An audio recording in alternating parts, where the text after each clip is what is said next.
Hi out there, I'm Barbara Rich, and welcome again to another episode of Bifocals. The other guy, Gordon Richiusa, representative of L&L Magazine.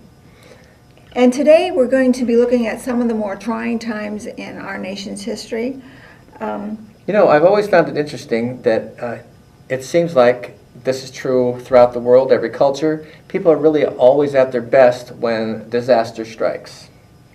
That's true. It's very true. And of course, we've had a couple of opportunities to deal with disaster, like everybody else. September 11th is a big date. We're going to talk a little bit about how that relates to some of the things that we're doing on L&L Magazine. And then we're going to look at New Orleans. Katrina, yes. So, that bad girl. Mm-hmm. So first, let's discuss the article that we're doing in an L&L Magazine called The Best Way to Travel, because it kind of relates to this. One of the things that happened because of the 9/11 disaster was that people were just afraid to fly for a while. And that... myself included. Right, it happened with us. We were invited to a wedding in New York, and it was 1 year after Katrina had taken place, and it was somebody who had actually been a witness to the towers being struck down. She was across the street in the Martha Stewart building at the time. That's my niece. That's my brother's daughter. It was her wedding we were attending, and yeah, she walked through the streets of that horrific day. Which we cover in L&L Magazine. If people want to read that article, there's a whole article with her letter to relatives, which we got 3 days later to tell us that she was okay. Anyways, Barbara would not fly, and I had to. So she took the train, which took you how long to get to New York? I think it was 4 days, and it was just a wonderful experience.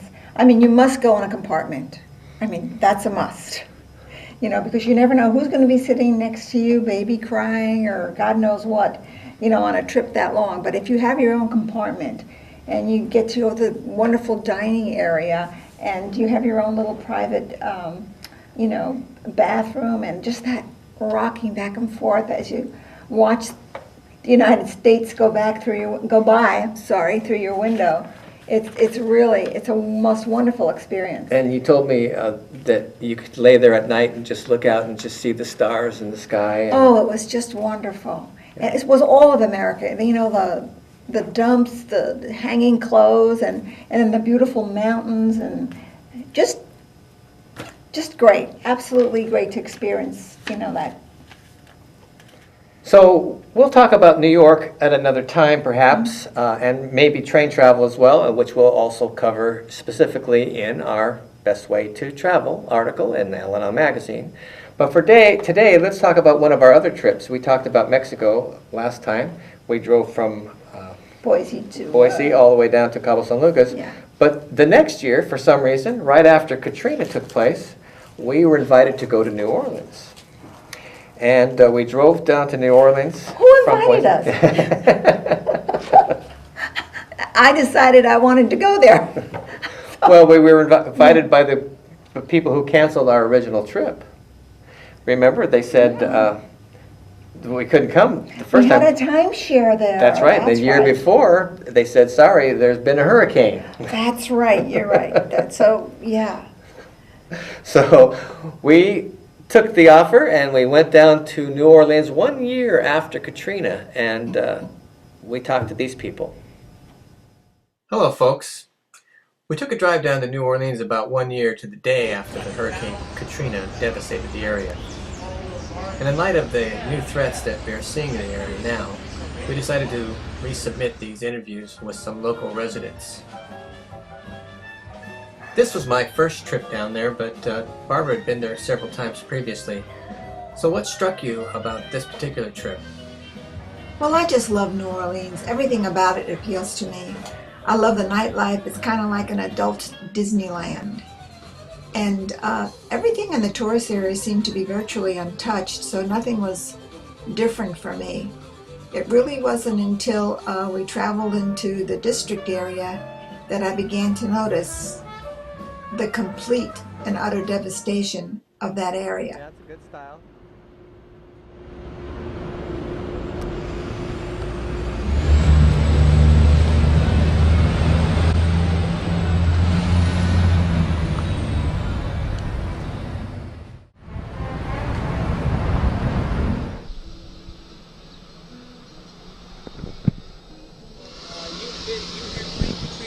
Absolutely. And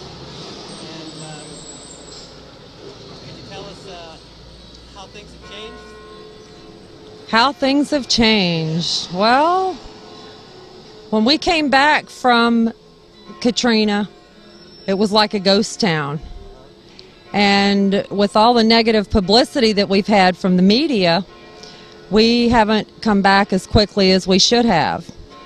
Now, everything as far as tourists and things like that are all still intact. There was no flooding throughout the French Quarter, along the Mississippi River, the Garden District, all those wonderful places that all the tourists like to come. Thank you, Harry Connick Jr. from Monday Night Football. Getting on national TV and saying that we're still here, please come and spend your money and help us recover. We still do need that. We have a lot of residential devastation that really needs to come back. Whenever you come to New Orleans, and please come, take a carriage ride, absolutely, and just come and give us your support.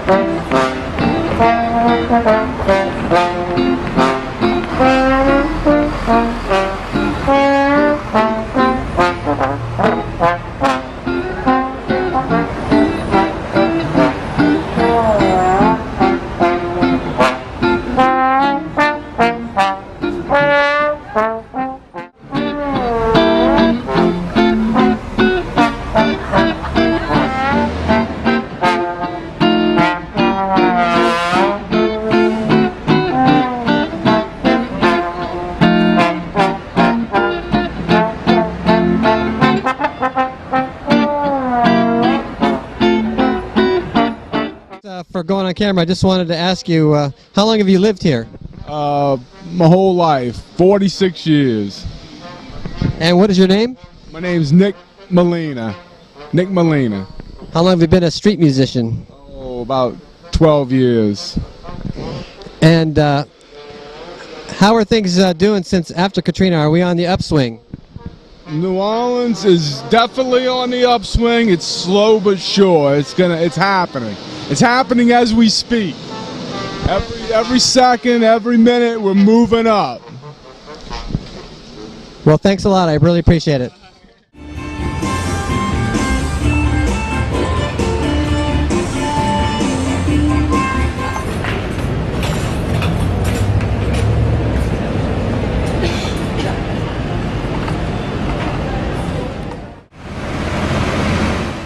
So here we are again in New Orleans, and we are with the owner of the Tiramisu restaurant. How long have you been here? Since January last year, after the hurricane. What made you decide to open right after the hurricane? Opportunity. A good thing, you know, I like small places, and I've been doing this for so many years, since I was 13 years old. Where did you have places before? In Tampa, Florida, several restaurants, Classico Dolce Bakery, Italian Kitchen. So what do you think of the increase in traffic? How's it going? Not so much increase in traffic right now. We lost a couple conventions. I hope that everybody outside this town trying to help us out, don't cancel it. Just come in. We got the rooms. That's what I liked about this, that even though we're placed here in New Orleans, it is definitely an Italian restaurant with a food fare that is strictly Italian. Breakfast, lunch, and dinner, and an atmosphere that's Italian in New Orleans. And reasonably priced. Very.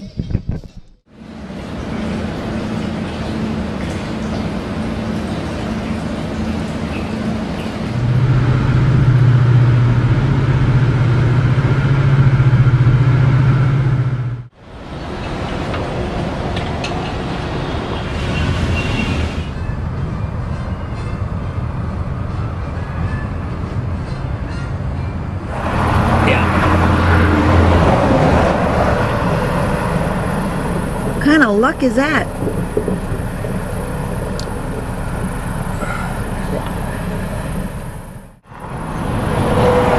I should throw him something. Give him some food.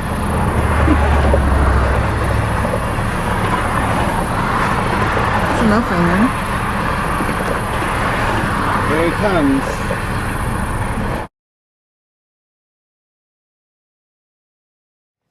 When we arrived in New Orleans, I was kind of surprised. I kept looking for some kind of devastation, but actually in the resort area, it was just untouched. And I thought, wow, you know, I don't get it. Until we went outside of town, and it looked as though someone had just brushed everything aside. It was just all gone completely.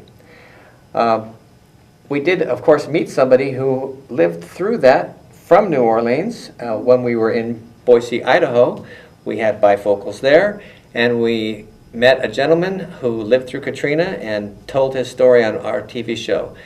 His name is Kevin Layton, and we're going to go to a segment of that right now. Yes, Kevin, I would like to hear your story. Well, basically, Katrina was a disaster for all of New Orleans. And coming out of New Orleans was crazy because there's so many people and everybody just was trying to get out of New Orleans. Well, we got stuck for 4 days. Actually, my mom left on the 4th day, I left on the 5th day. And she was heliported out, and I swam out of New Orleans. I treaded water. So it led me from New Orleans to Lafayette, Louisiana. From Lafayette, Louisiana, we were bussed out again to Houston, and from Houston to Austin, Texas, where I stayed 15 days in a shelter. Yeah, 60% of my relatives were in New Orleans. How long had your family lived in the New Orleans area? Well, actually, we were born and raised there. Most of us, my mom was from Ponchatoula, Louisiana, and my dad was from Walker, Louisiana. I was born in New Orleans, and so forth, so on. How old is your mom, Kevin? My mom's actually 72. She made 72 on June 15th. And how did they get her out of there? They get her out? Well, we had her heliported out. She was heliported out through a helicopter, yeah. As you're aware, the government and the city officials pretty much took their time about matters. When she decided to want to leave, it was the 4th day.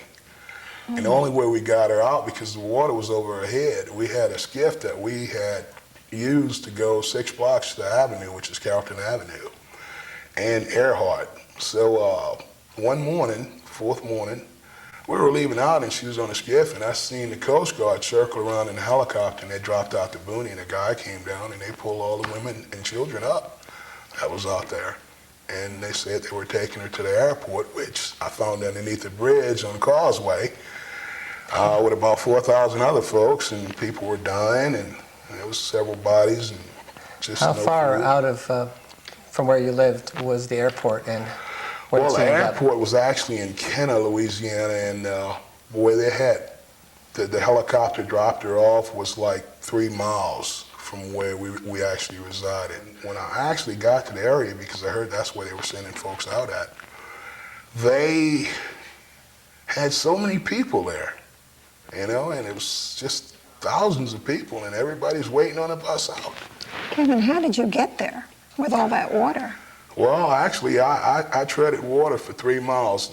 I got to Jefferson Parish line, which is about maybe 1.5 miles from where we were, and from there we walked, Causeway. We went Jefferson Highway to Causeway, and from Causeway we went to Veterans, just about where they were actually, sending folks off out of New Orleans. There are alligators in that area. Oh, yeah.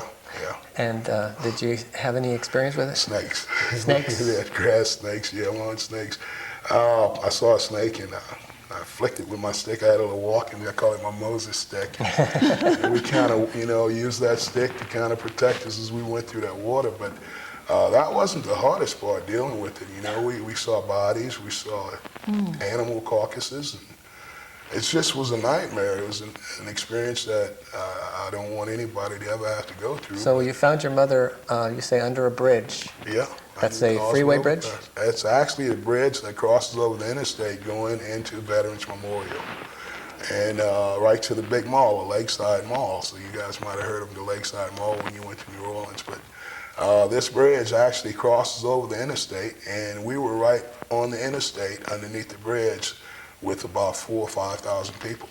And some of them were not alive. Exactly. Yeah, it was so much panic and anarchy. It's just unbelievable. People didn't know what to do.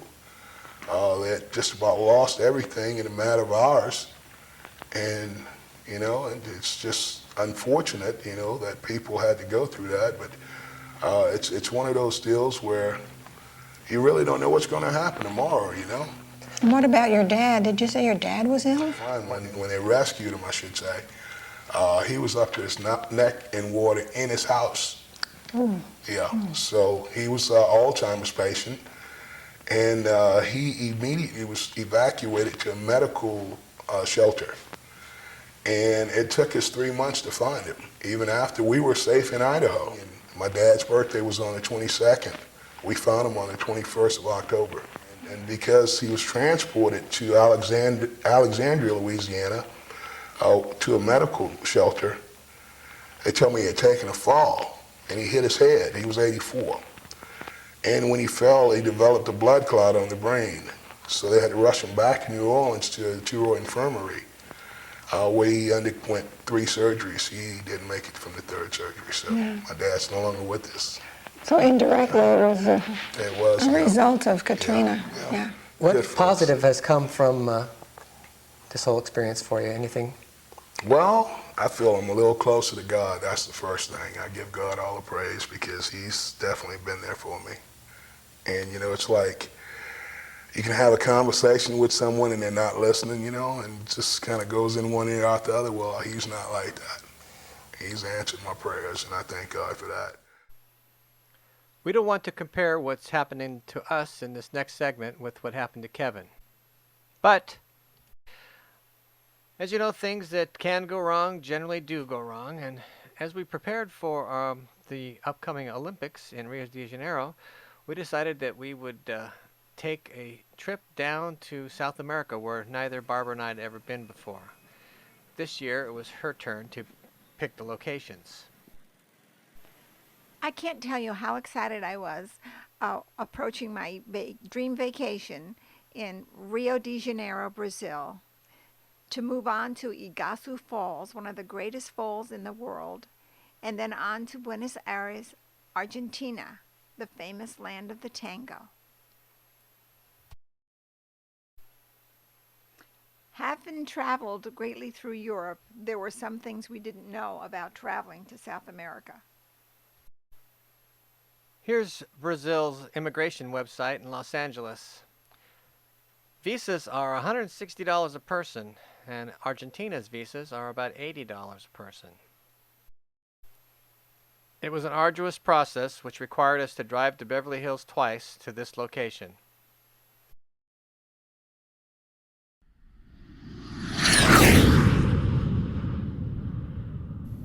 After a 13-hour flight, it all seemed worth it when we finally arrived at the Windsor Martinique on the Copacabana in Brazil.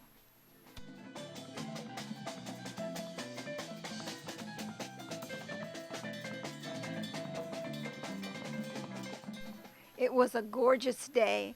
We just couldn't wait to throw our suitcases on the bed and just run out to that promenade along the beautiful Copacabana beach.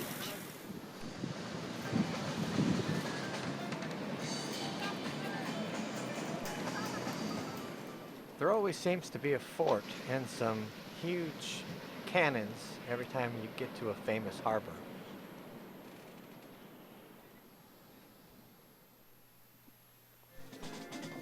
And remember, we'd only been walking on the beach for about 15 minutes at this point.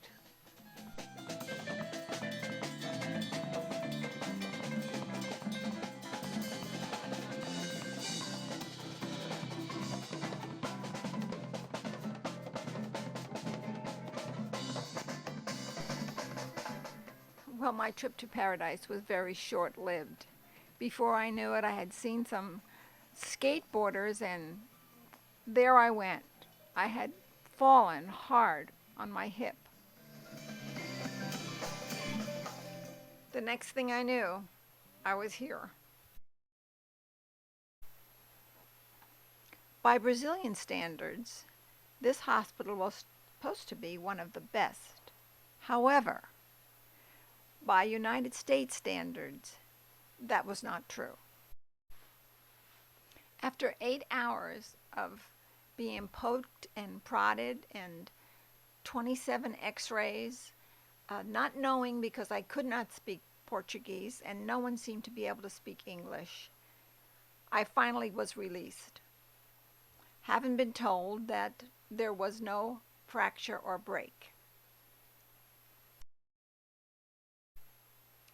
I returned to the hotel, but I could not walk. I couldn't even stand. That's how much pain I was in. As Barbara lay in this room, unconscious from the painkillers that were given to her that apparently are only used in Brazil, I ventured out on foot for brief walks on Copacabana Beach and to the famous Ipanema. Luckily, the fantastic staff at the Windsor Martinique was helping me because I am a complete idiot when it comes to other languages. Ironically, quite near the place that we had ended our walk the day before where Barbara had fallen, I had made an appointment to visit with the lifeguards of Rio Beach and give them a copy of my book, The 5 Principles of Everything. In that book, I herald the lifeguard profession for preventing accidents before they occur in most cases.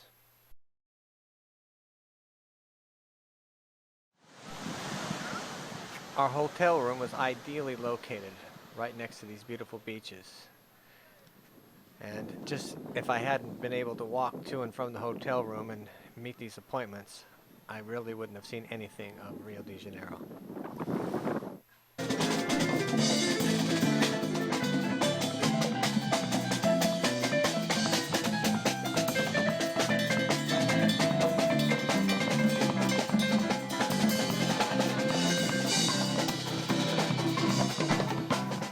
As you can see, it's a marvelous party atmosphere most of the day and night.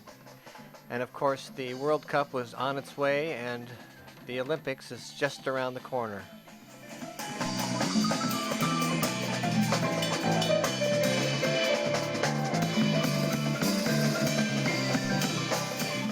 A couple of days later, and Barbara was still in pain, we had made the arrangements to return home.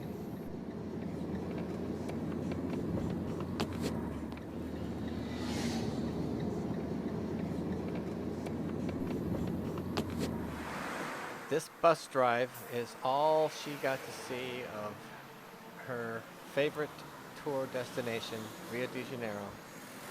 And she never got to see anything of the Iguazu Falls or Argentina. We hope someday to be able to go back and visit these, and maybe we'll see them during the Olympics.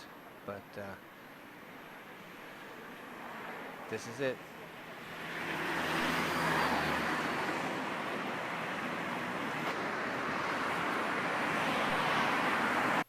So we said goodbye to Rio de Janeiro, and another 13-hour flight. This time we decided to go first class, only because Barbara could not she had to keep her legs straight. She couldn't sit down, and because of course we didn't know at that time exactly what was wrong, because they told her her hip was not broken, but she was in severe pain.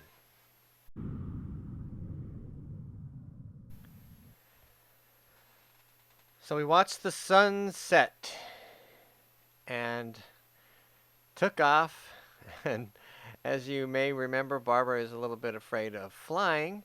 So it was one of those things where everything can go wrong, does go wrong.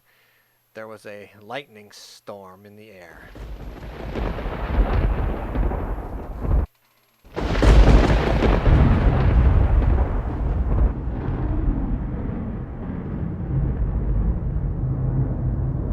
3 weeks later, After an MRI and lots more x-rays, we finally got word that Barbara's hip was indeed fractured. If you want. Yeah, I'd like to see it. I'd like All right. So it's where this bright white is, right here. And it does sort of extend down, and that's why he wanted you putting partial weight on it, you know, so he wanted you using the walker.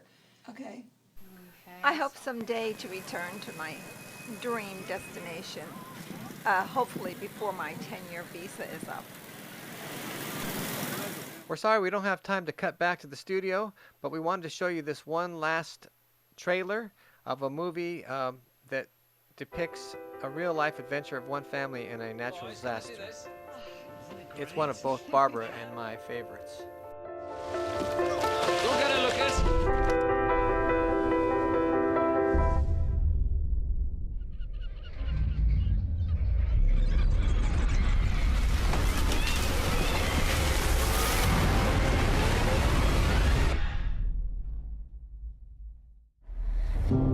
One love, I'm scared. one life, I'm scared too. when it's one need in the night. One life, Thank you so much. each other, sister. Lucas, go and help people. You're good at it. Agda Joseph Morton. You're looking for your family? I'll look in all the hospitals and I'll look at all the shelters. I will find them, I promise you that.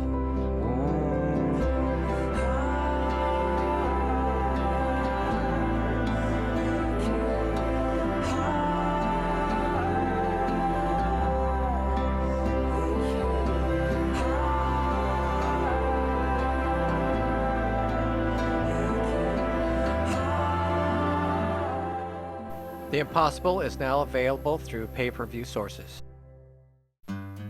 Until next time, here's looking at you.